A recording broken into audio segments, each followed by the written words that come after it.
Ma formation pour commencer à parler la langue arabe en 30 jours sans savoir lire et écrire est maintenant disponible. Je t'offre gratuitement le niveau 1. Plus d'informations en description.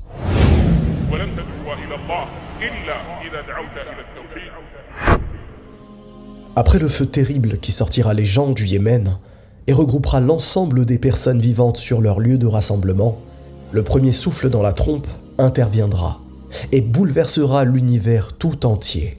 L'ange Israfil soufflera alors dans la trompe appelée As-Sour. Un son effrayant sortira, figeant sur place quiconque l'entendra. Au retentissement de ce bruit, un gigantesque tremblement de terre secouera la terre d'une secousse jamais connue auparavant. Des séismes effrayants.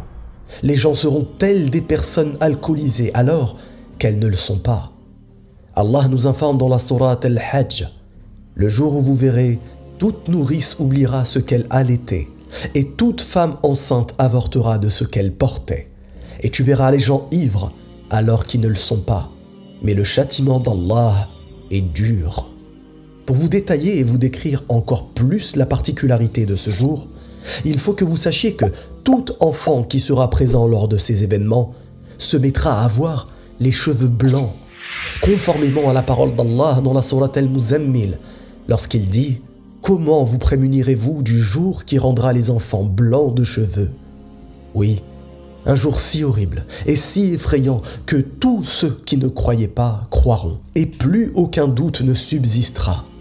Allah nous informe dans la sourate Az-Zumar « Et on soufflera dans la trompe, et ceux qui sont dans les cieux et sur la terre s'évanouiront, sauf ceux qu'Allah voudra. » Toute créature vivante, visible ou non, grande ou petite, dotée de paroles ou non, sera concernée par ce vacarme mortel. Tous s'évanouiront, sauf ceux qu'Allah voudra.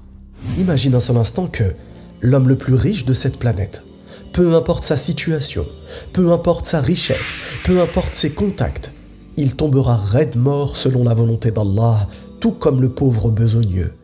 Alors, les montagnes seront réduites en poussière, telle de la laine cardée, conformément à la parole d'Allah dans la sourate Al-Qari'ah. Mais Allah nous informe aussi dans la sourate An-Naba, les montagnes seront mises en marche, puis elles deviendront comme un mirage. Quant au ciel, il se fendra et les anges seront alors envoyés. Les étoiles, elles, s'effaceront conformément à la parole d'Allah dans la sourate Al-Infitar. Les mers seront embrasées et s'enflammeront malgré le fait qu'elles sont constituées d'eau. Oui, ce jour de la grande frayeur, les gens seront éparpillés, tels des insectes volants, ne sachant pas où aller. Après le premier souffle, tout ce qui existe tombera alors, sauf ce qu'Allah décrétera. Même les anges mourront, jusqu'à ce qu'il ne reste qu'Allah subhanahu wa ta'ala. Et il proclamera une parole qui nous prouve que la chose la plus importante sur cette terre est le tawhid, mes frères et sœurs. Cette parole sera directement liée au tawhid al-rububiyya, le tawhid dans la seigneurie, quand Allah nous informe dans la sourate Al-Ghafir. À qui appartient la royauté aujourd'hui? À Allah, l'unique, le dominateur suprême. Et cette parole s'adresse à toute personne orgueilleuse qui réduisait la seigneurie d'Allah dans ce monde, en prétextant par exemple que autre que lui donne la vie et la mort, ou en prétendant que autre que lui détient la gérance, comme l'alternance des saisons, la course du soleil et de la lune, ou même l'oxygène présent sur terre. Oui, il est bel et bien le seul vrai roi. C'est à lui que tout appartient, et nul ne saurait réduire le tawhid sans connaître une fin malheureuse. Ces versets ne sont pas là pour que tu en fasses des cauchemars. Bien au contraire, ils sont là pour t'apporter la solution à tous tes soucis sur terre. C'est lui qui a créé ce monde et l'ensemble de la création pour une juste raison, at-tawhid. Alors, si tu concrétises ton tawhid de façon sincère et conforme, tu n'auras nullement à t'inquiéter. Mais ceci demande des efforts dans la vie sur terre. Des efforts afin que tu sois une personne honnête, vertueuse et saine. Des efforts pour rechercher cette science sublime, fondamentale qu'est le tawhid. Des efforts pour mettre en pratique ton savoir et le transmettre. Et bien entendu, des efforts dans la patience que tu devras avoir dans le bien ou dans le mal. Les créatures demeureront alors ainsi un certain temps, inertes, pendant une durée qu'Allah seul détient, 40 jours, 40 mois ou 40 années d'après certains hadiths. Wallahu a'lam. Un silence absolu et assourdissant sur l'ensemble de la création existera. Retentira alors le second souffle d'Israël dans la trompe As-Sour. Surgiront alors de toutes parts l'ensemble des créatures tombées inertes, telles des sauterelles. Toute l'humanité du premier des hommes jusqu'au dernier seront ressuscités. Allah nous informe dans la sourate Al-Furqan, les criminels seront conduits ce jour-là, les yeux baissés, enveloppés d'humiliation. Certains seront même traînés sur leur visage. Le soleil s'approchera des créatures à une distance d'1 mille et les gens transpireront selon leurs péchés. Certains seront submergés par leur sueur jusqu'à leurs chevilles, d'autres jusqu'à leurs genoux et d'autres totalement engloutis. Et si tu te demandes comment seront ressuscités ceux qui ont décidé de brûler leur corps pour éviter le jour du jugement, la réponse est simple. Leur corps sera rassemblé atome par atome, phalange par phalange. Tout comme Allah les a créés une première fois, il rassemblera l'ensemble de leurs organes une deuxième fois. Et ils n'éviteront en aucun cas le jugement et le châtiment. Bien au contraire. Débutera alors une attente insoutenable pour les criminels.